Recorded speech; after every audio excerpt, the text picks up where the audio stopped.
Okay, we should start. Stan, are you there? Do you want to unmute yourself?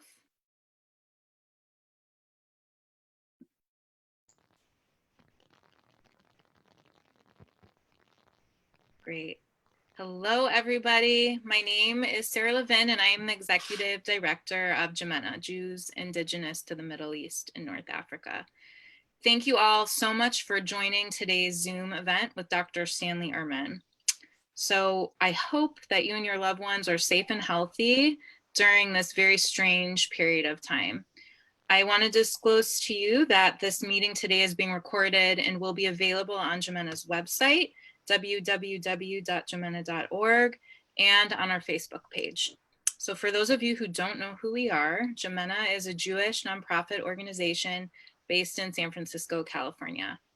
Our mission is to achieve universal recognition for the heritage and history of the 1 million Jewish refugees from the Middle East and North Africa and their descendants.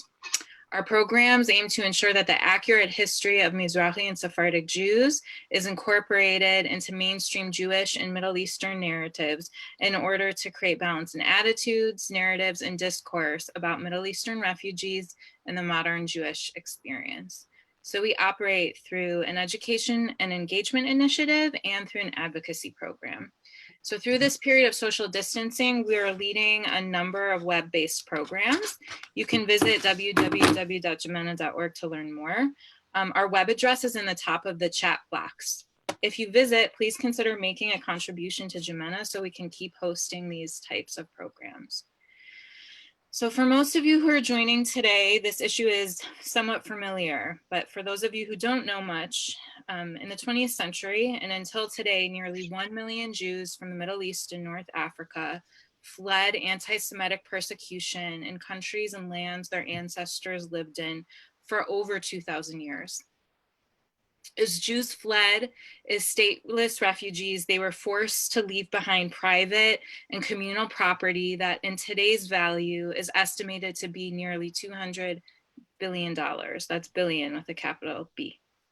Ancient Jewish communities, cultures, and families that were torn apart as a result of the mass exodus of Jews from Arab lands and Iran never received compensation or official acknowledgement of their monumental losses. So today we are so lucky to have with us Dr. Stanley Ehrman, who is going to delve into this issue of loss and redress for Jewish refugees from Arab countries. He'll help us understand this issue within the context of historical and contemporary justice. So Dr. Stanley Ehrman is the Executive Vice President of Justice for Jews from Arab Countries, which is an international coalition of organizations seeking rights and redress for Jews displaced from the Middle East and North Africa. Since 2002, Stanley has made formal representations on rights and redress for Jews who fled Arab countries to members of Congress and to senior administration officials in the United States, Belgium, Canada, France, Great Britain, Italy, Russia, the European Union, and of course, Israel. He has also helped bring awareness to this issue in front of the United Nations in Geneva, Switzerland, and in the New York headquarters. He has testified at public hearings before the Canadian Parliament, the British House of Lords, and the US Congressional Human Rights Caucus. He has contributed to the development of 2 congressional resolutions on the rights of former Jewish refugees from Arab countries, which were unanimously passed in 2008. There is another one that is under consideration in the US Senate. In order to keep this an orderly conversation, we are going to keep this in webinar mode. So you are all automatically muted and will remain so throughout the course of the talk. We're hoping that you all have a lot of questions, and we ask that you write them in the chat box. Feel free to type in your names and your locations and to introduce yourself at any point during this talk.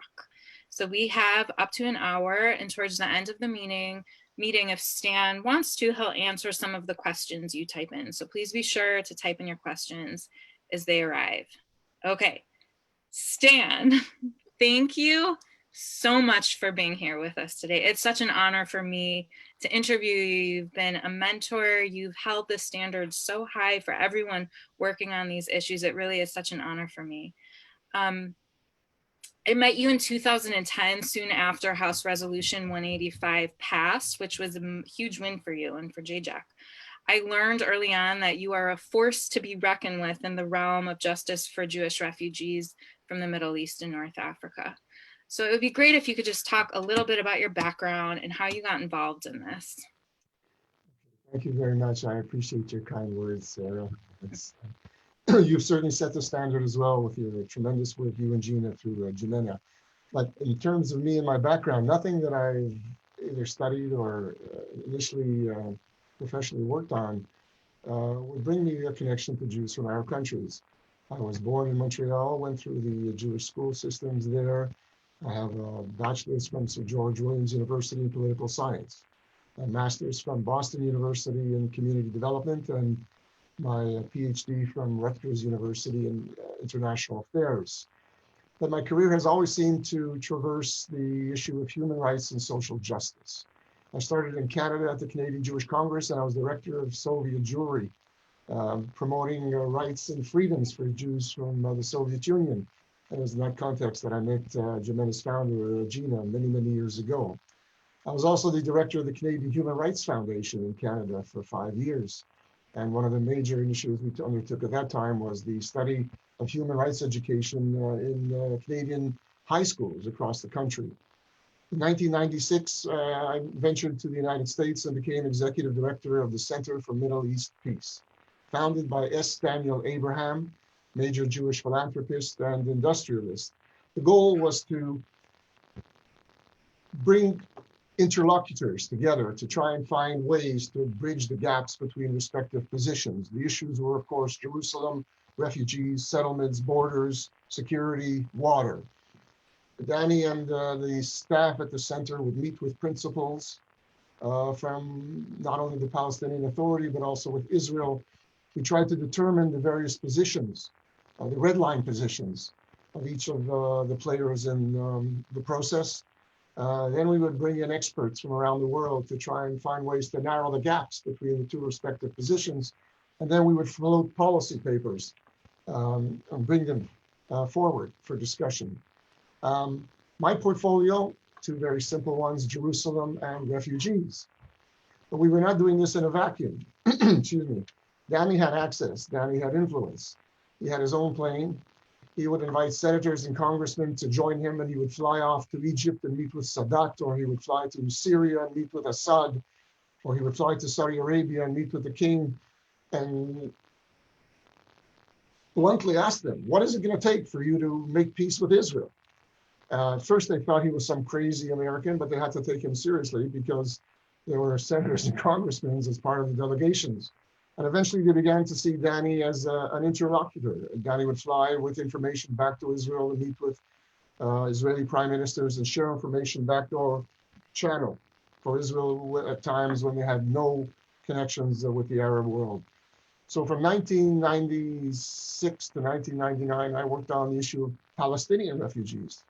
I met with officials of the Palestinian Authority on numerous occasions, met with Israelis on the issue of Palestinian refugees, and tried to find ways to determine whether there were any lines of synthesis or any way in which we could bridge the gaps between what the Israelis wanted to happen vis-a-vis Palestinian refugees and what they wanted to happen. In 1999, just before Camp David II, Danny came and asked us to prepare papers, the most up-to-date position papers on all these respective issues. So of course I prepared him a paper on Palestinian refugees.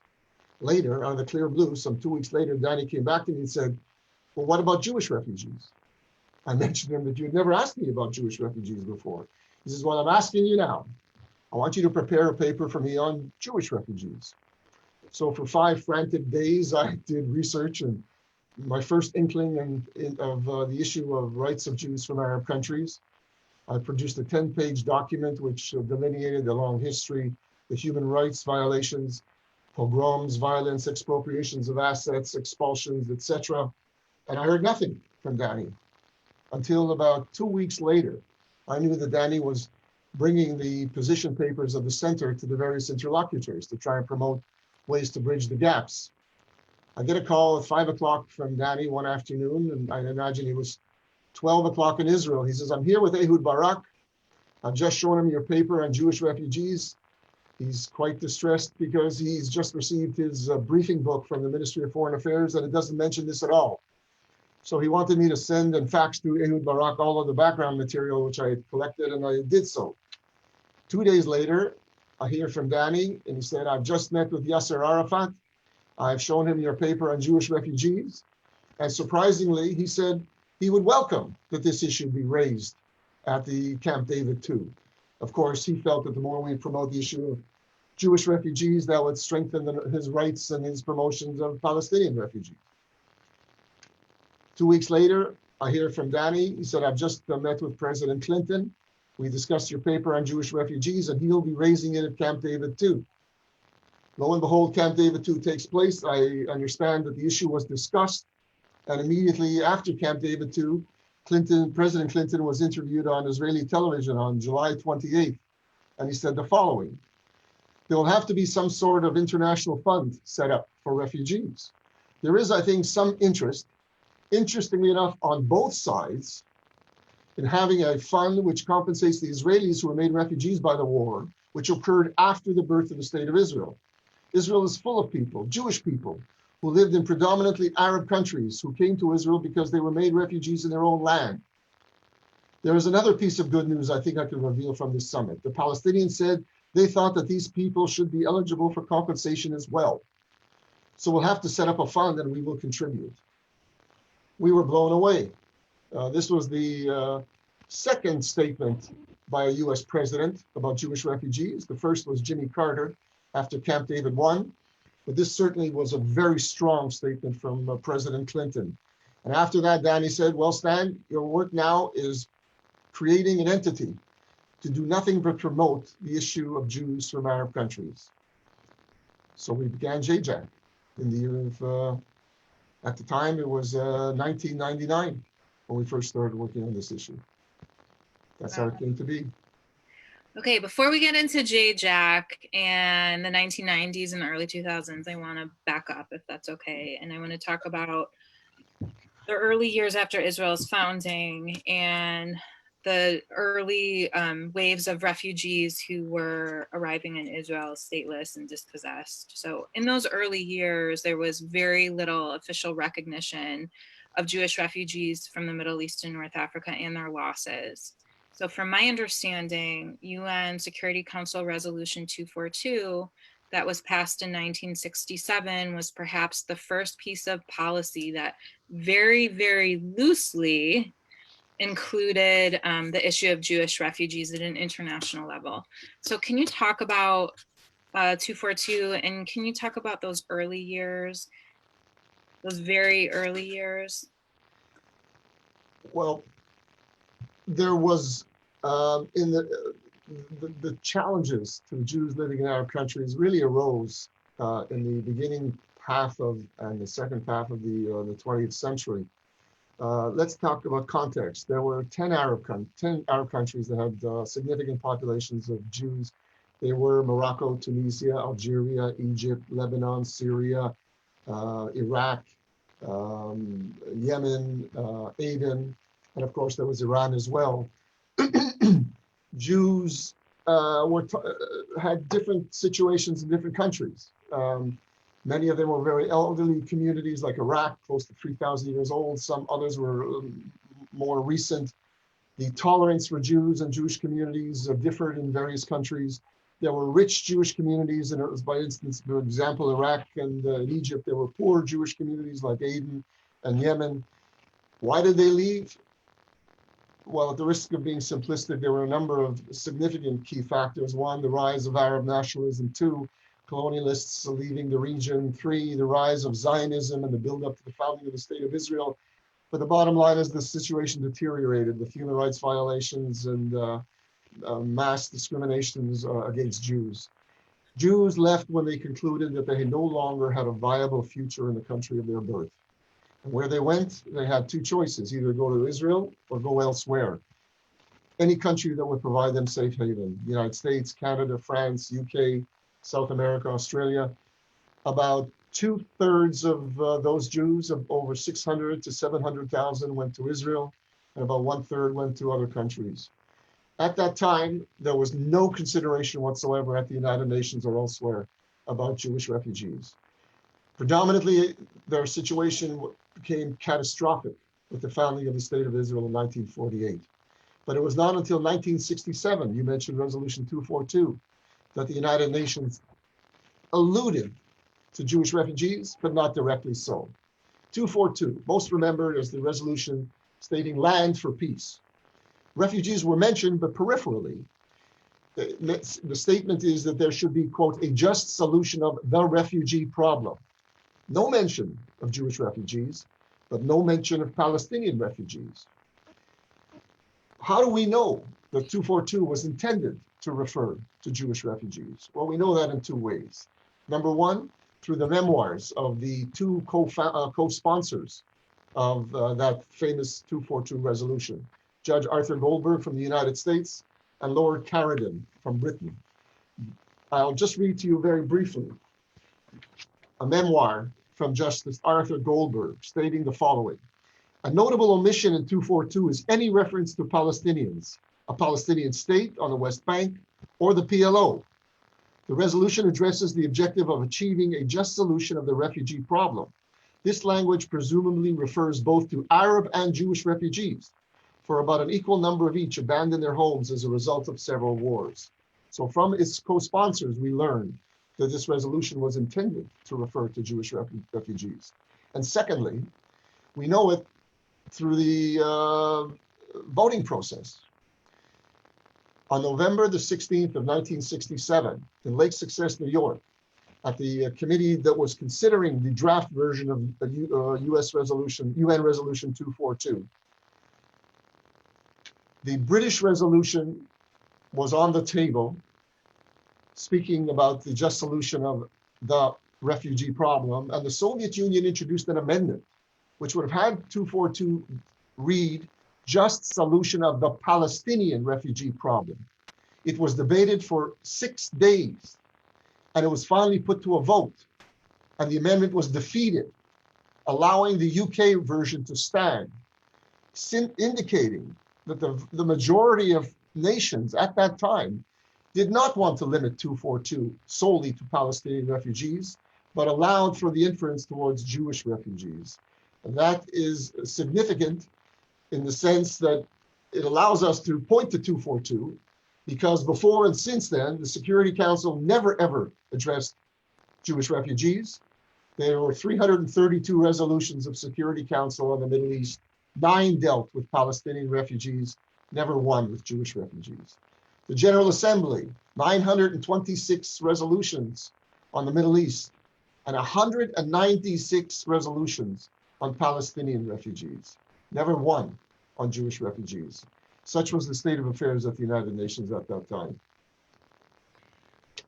Okay, aside from the United Nations, was there anything happening in Israel or in the United States to address Jewish refugees in the 60s and the 70s and the 80s as well?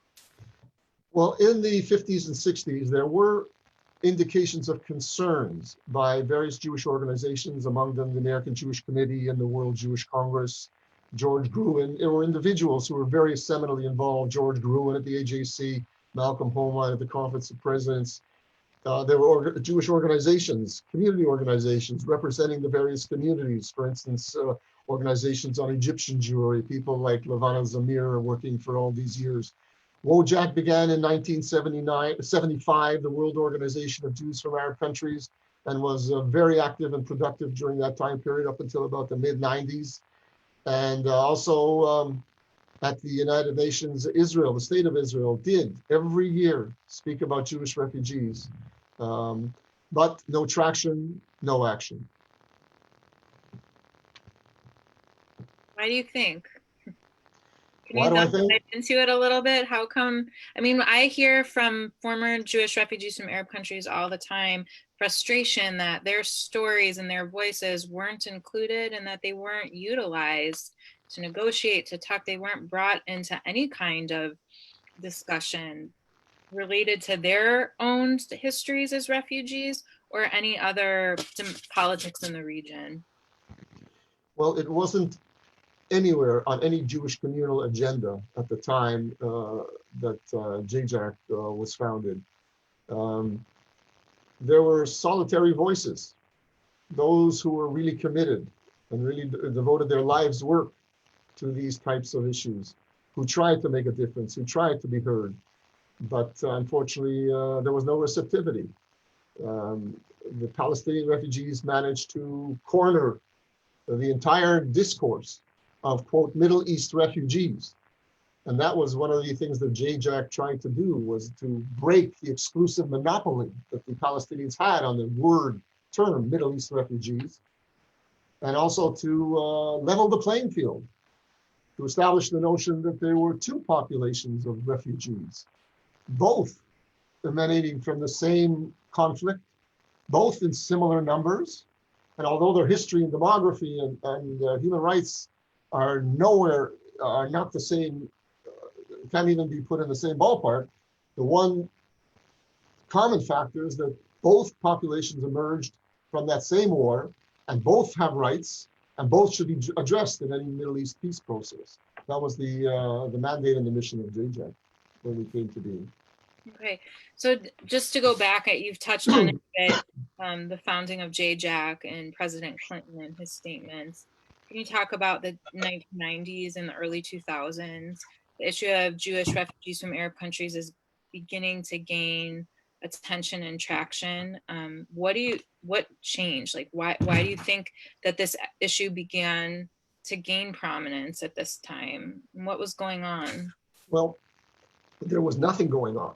And just to give you a sense of what we were up against, we went to the State Department in the first instance, just to find out what the United States would think about the notion of Jewish refugees. This was in 2000, right after Clinton's statement. The State Department came back at us and they said, well, number one, what makes you think they were refugees? Jews were leaving Arab countries, were never refugees. They had a place to go to. Israel, other countries let them in. So by definition, if they had a safe haven, they were not refugees. And two, even if they were refugees at that time, what makes you think that they still have rights today, 50, 60, 70 years after the fact? Good questions. And we did not have good answers for those at the time. So we set up a legal committee chaired by Professor Irwin Cutler, who was one time the Justice Minister of Canada, and Professor David Matus, who was an international law professor at the University of Manitoba in Canada. We recruited 12 legal experts from Israel, from the United States, from Europe. We produced a definitive report after 2 years of investigation. We went to the United Nations High Commissioner for Refugees archives in Geneva. We went to archives in the United States, in Canada, the UK, in France, and Israel. We produced a definitive report called Jewish Refugees from Arab Countries, the Case for Rights and Redress. And we determined two things. Yes, Jews were proclaimed as refugees on two separate occasions. Even if they didn't consider themselves refugees, the UNHCR did. In 1957, relating to Jews fleeing from Egypt, there is no doubt in my mind that those refugees from Egypt who are not able or willing to avail themselves of the protection of the government of their nationality fall under the mandate of my office. So stated United Nations High Commissioner for Refugees in 1957. And then a second time in 1967, I referred to our recent discussion concerning Jews from the Middle East and North Africa and consequences of recent events. I am now able to inform you that such persons may be considered prima facie within the mandate of this office. So on two separate occasions, the United Nations High Commissioner for Refugees determined the Jews fleeing from, in 57, Egypt, and later on from North Africa throughout 1967, 60s and 67, were definitively declared as refugees. Two, there is no statute of limitations on the rights of refugees. If you held a bank account or if you had a pension, you do not lose your rights to your own money or your own pension just because of the passage of time. So the answers to the State Department's questions were yes, Jews fleeing Arab countries were refugees.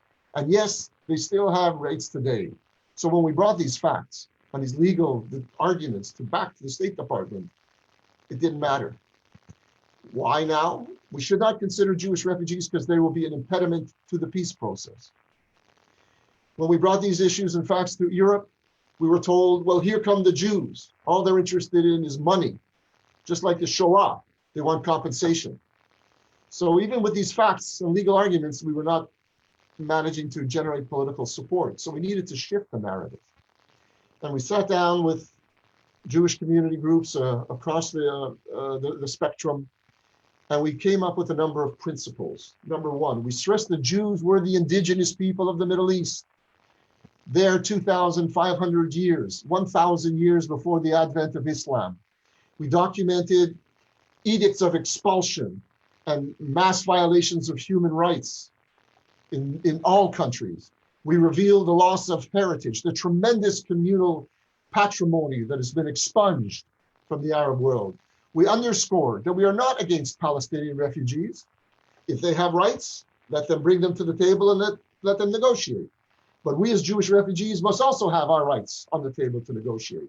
And lastly, we promoted the notion of two populations of refugees, both with rights and both needing to be on the table for any discussion. So that was our platform. And we launched at the United Nations in 2002 with Richard Holbrooke, who was then US ambassador to the UN, with Lord Weidenfeld, with Mort Zuckerman.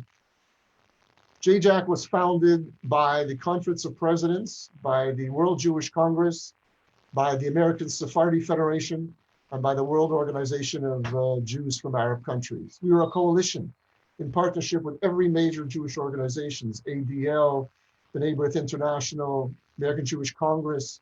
We were modeled after the Soviet Jewry Roundtable, where all Jewish organizations sat on one table to promote unity and one voice in promoting the rights of Jews from Arab countries. And as you mentioned, we began holding hearings. And this is where we began to get traction, holding hearings in various governments and parliaments across the country. Not only a hearing at the United Nations, not only Gina testifying at the United Nations Human Rights Council. We went to the European Union. We went to the European Parliament. We went to UNESCO. We had hearings, 3 hearings in the United States Congress, in the UK House of Lords, in France at the Assemblée Nationale, in Italy at the Chambre des Députés, in Canada at the House of Commons. Now, I must underscore that JJAC was by no means alone in these efforts. We were a catalyst, yes, but we relied on every local Jewish community to promote this issue before their own government. So it was in France, we worked with CRIF, and it was French Jews who approached the French government saying, we thank you for opening your doors to France to allow us to flee and find safe haven, but now we continue to have rights and you, our government of France, must advocate for them. We began to get support from various political quarters. But with all the government support that we received, there has been no guarantees of success. Governments come and go and change in the day. By example, the Trump peace plan. We were successful in that it mentions the plight and the rights of Jews from Arab countries, but it suggests that the disposition of these rights should be dealt with in another forum, other than within the post-Trump peace plan. Well, we know that that's a non-starter. So we're always reliant on the government of the day, and the work is never done because governments keeps changing, and it is up to every local community, which is being done now in the United States through Jimena, in many ways in the UK through Harif and others, Lynn Julius and others working so diligently in trying to bring this to the attention of the UK officials, and in France, organizations like Nabi Daniel and others. So we rely on others. So our success is everyone else's success as well. So your success is your success. I think you need to give yourself a ton of credit, specifically because of the passage of House Resolution 185. So can you talk about 185?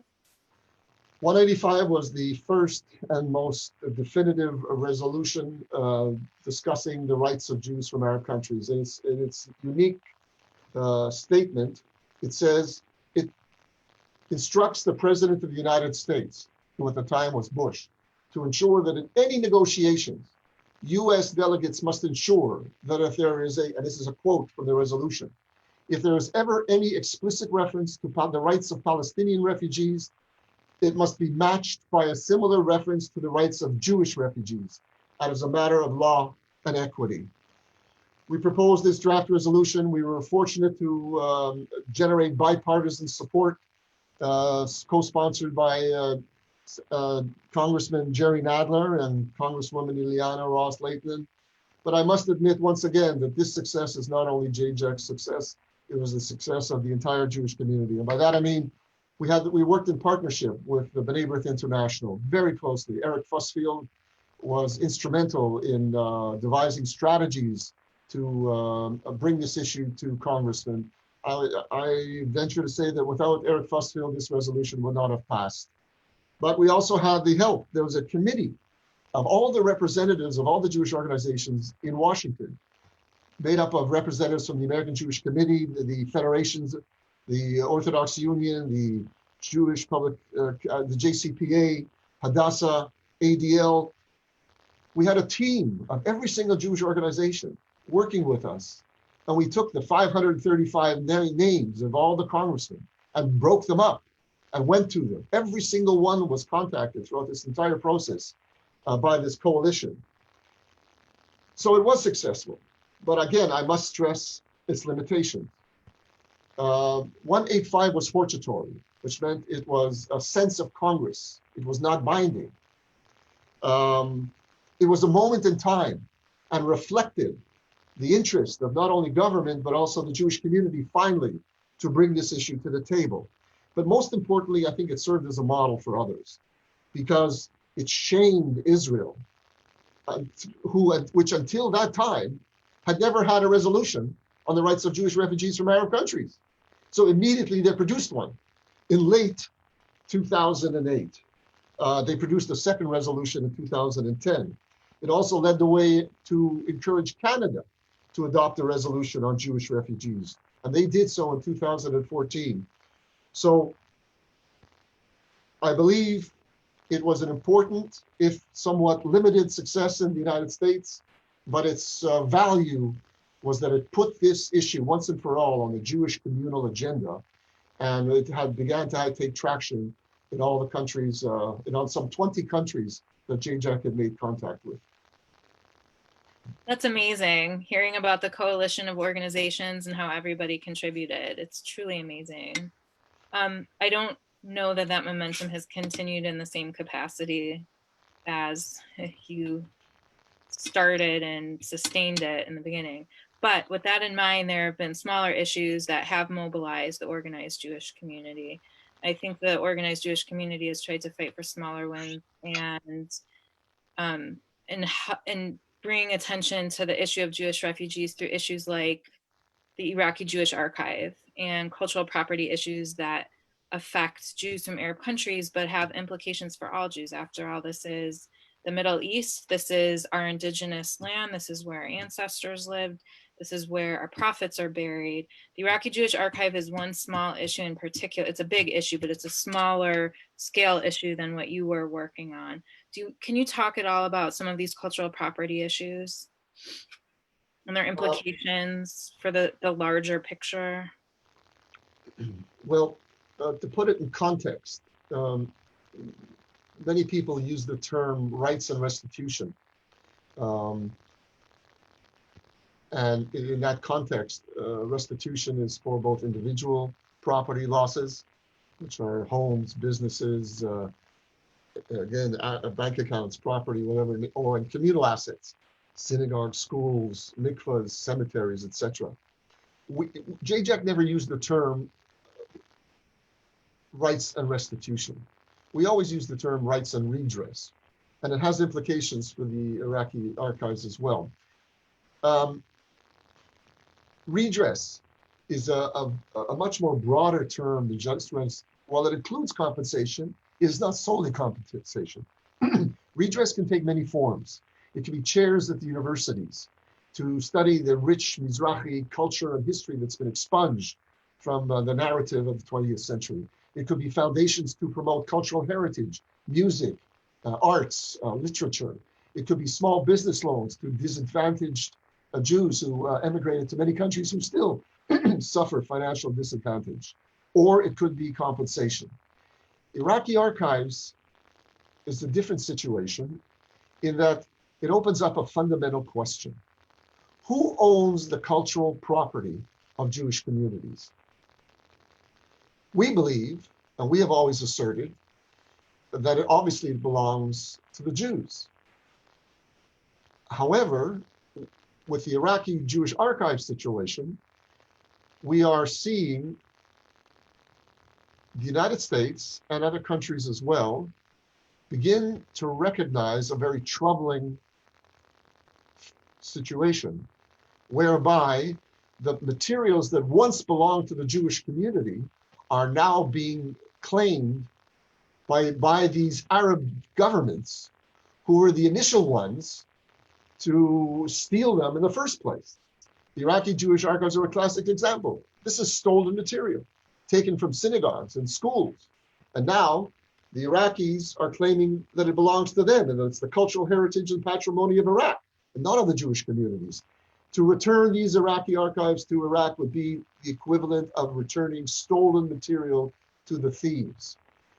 Now, for some reason, this message has been lost on not only the US government, which has been vacillating. On the one hand, they're working with the Jewish community and the World Organization of Jews from Iraq and the American Jewish Committee that has been involved in this issue as well, trying to find ways to protect these archives for the patrimony of the Jewish community, digitization, etc.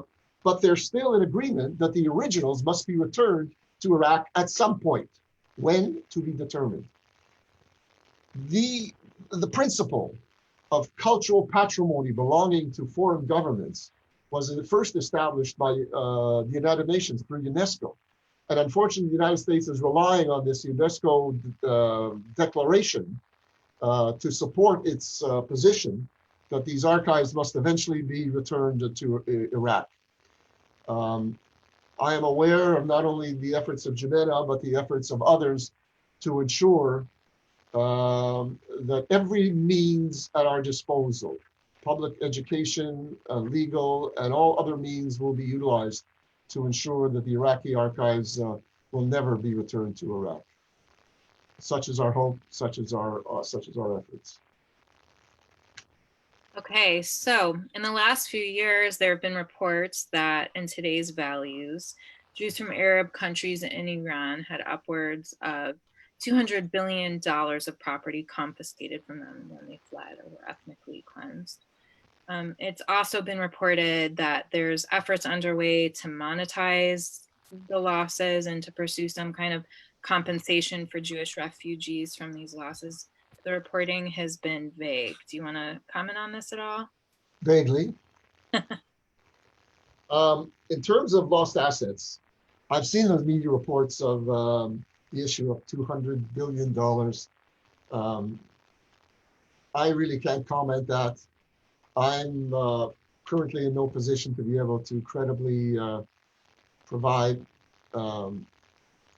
At this point, it would be guesstimates, because there never was an audit of Jewish losses.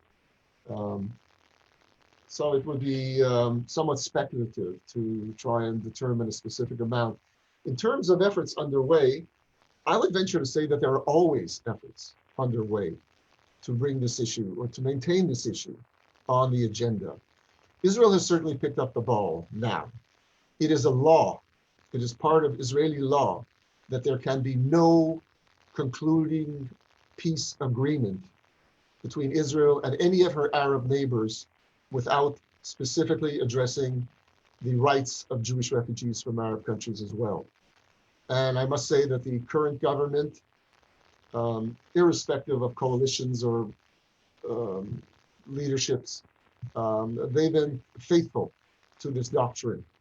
The National Security Council as well is very much seized with this issue and will continue to be in place throughout succeeding administrations.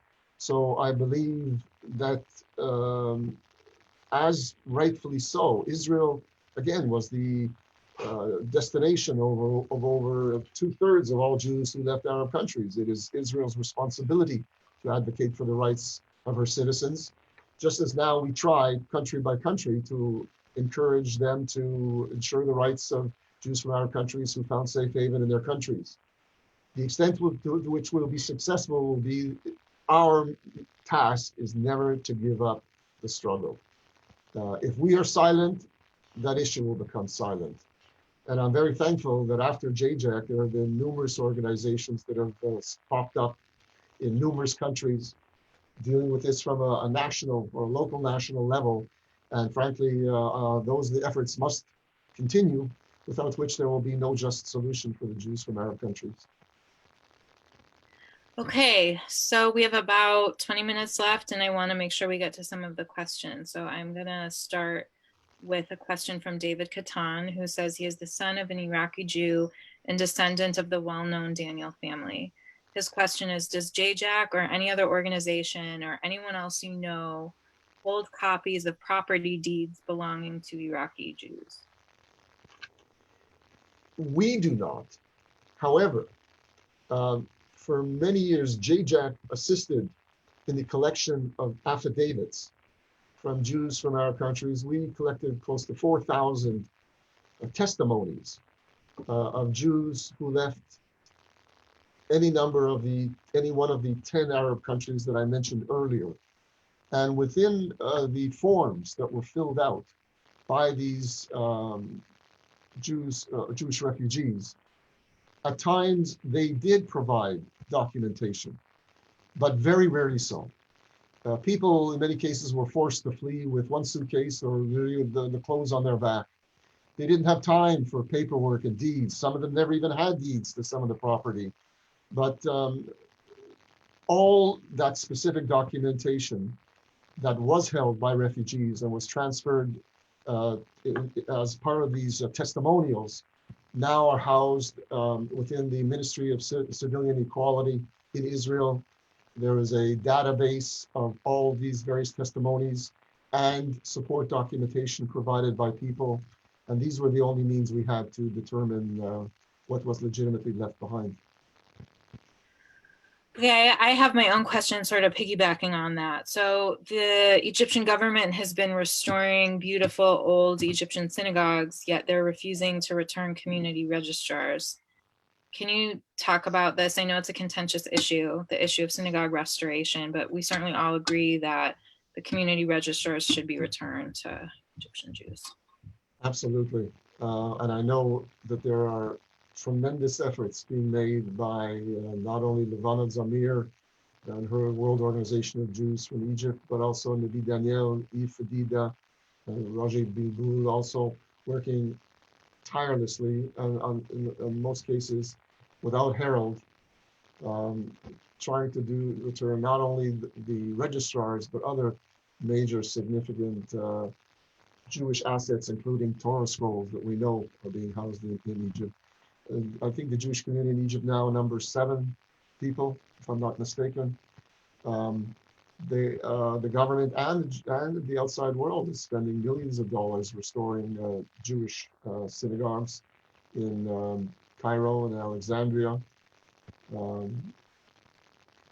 For those cynics among us, they would say that rather than the Egyptian government trying to show the rich, vibrant cultural heritage that has been expunged from Egypt, it's more for tourism to encourage people to come and visit. And unfortunately, that seems to be the way that most Arab countries now remember their Jewish communities, is to try and get them to provide a tourism source of revenue for them. Okay. The first question is from, it looks like Lynn Julius. So there is a paragraph on Jewish refugees in the Trump plan. What is your view of it? And she is sending her greetings from London. Lynn Julius, by the way, is the founder and executive director of Harif, which is a really incredible organization in the UK that's also hosting events similar to this. So, and they're also doing a lot of advocacy work within the UK and organizing hearings. So check out their website as well. And check out Point of No Return, the blog. Lynn is, we are so grateful to Lynn for having set up an international communication link through her blog, providing information, relevant information daily on what's happening in the field. So kudos to you, Lynn, and for all the great work that Harif is doing in the UK. representations to the Trump administration have been unlike any representations I have ever made to all previous administrations in over 20 years of efforts. We did file formal papers and did try to meet with the interlocutors, including Greenblatt and Friedman and others. We never heard back from them. So we never knew whether we had any influence whatsoever or whether what their positions were. However, as Lynn mentioned, there is a paragraph in the Trump plan, which we were very pleased to see. It does mention that Jews do have rights and that they did suffer, and that they should get compensation. But they say not as part of the Trump plan. Somehow it should be done outside of the Trump plan.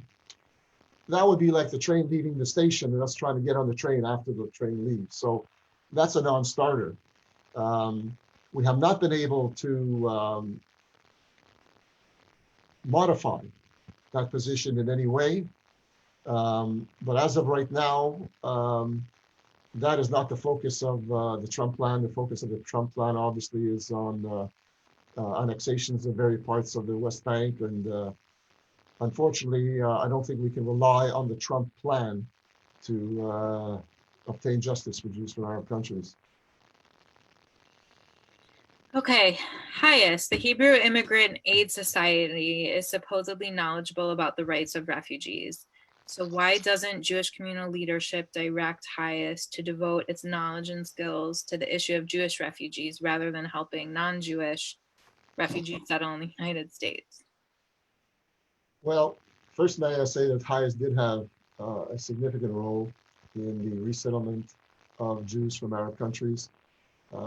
They ran operations out of many countries, particularly in North Africa. And we did manage to secure access to the HIAS records in conducting our preliminary research. So it would not be fair to say that HIAS has done little or nothing, as it would not be fair to say that others, the World Jewish Congress and others who in the 50s and the 60s were very active, did excellent as best they could to try and help the situation as it was evolving. Today, there no longer are Jewish refugees from Arab countries, so there's no real point in trying to instruct HIAS to get involved. And as we know, the whole issue is very political now in terms of HIAS and its clientele. So frankly, well, can I interrupt for 1 second, Stan? Sure. There are Jews leaving Iran and there are Jews leaving Turkey. And there's still small pockets in North Africa. You're correct.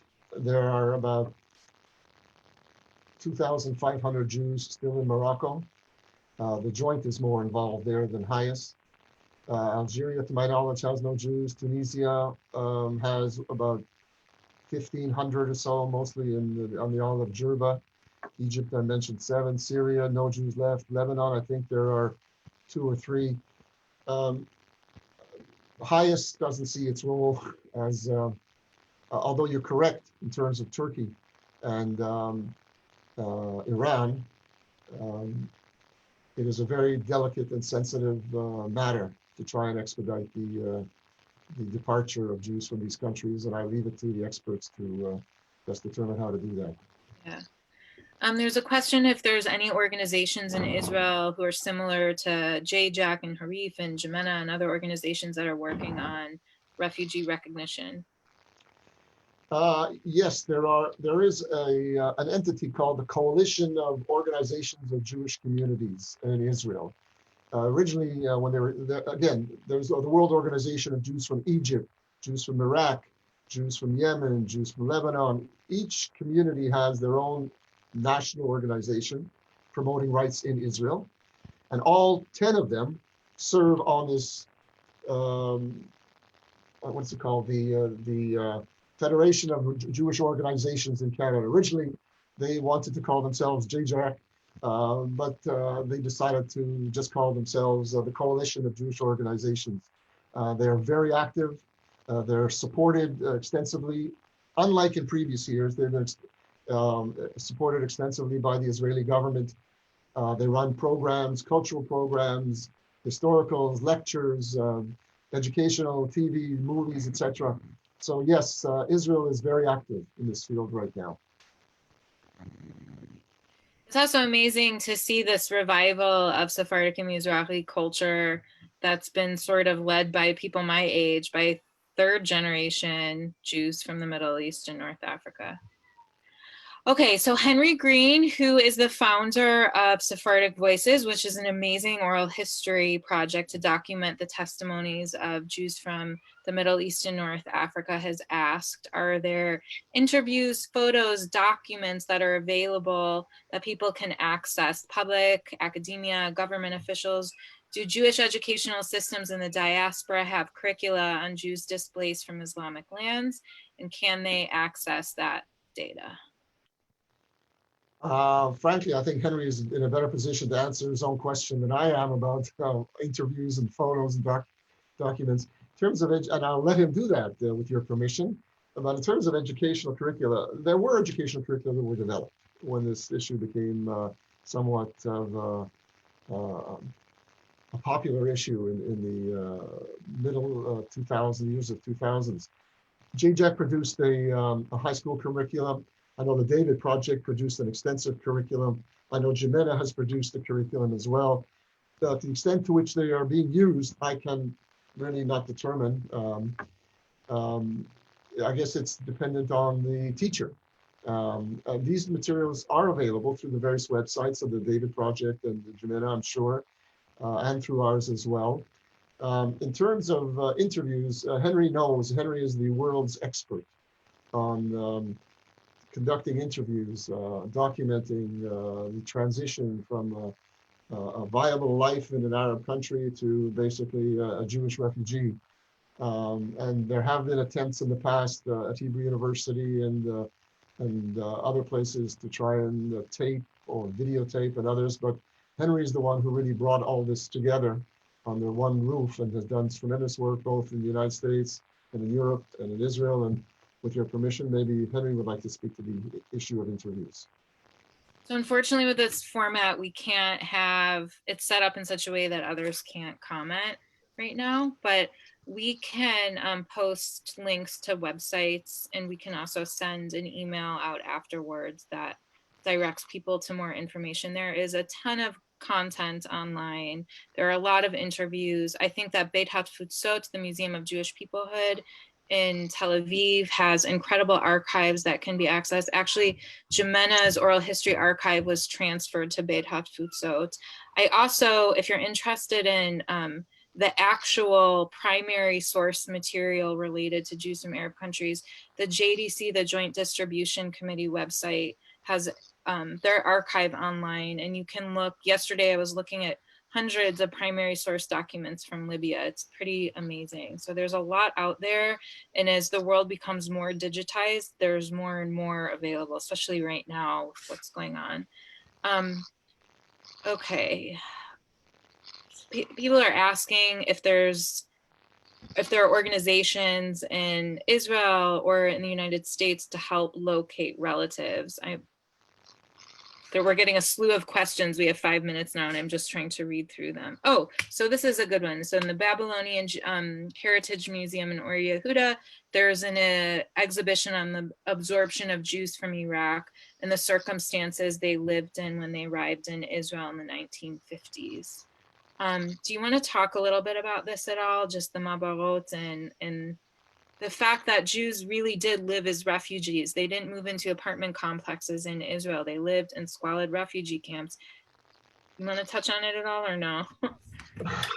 It's a long subject for a short period of time, but as refugees, they suffered. And yes, Israel was not in a position to be able to appropriately and adequately absorb refugees as we know today.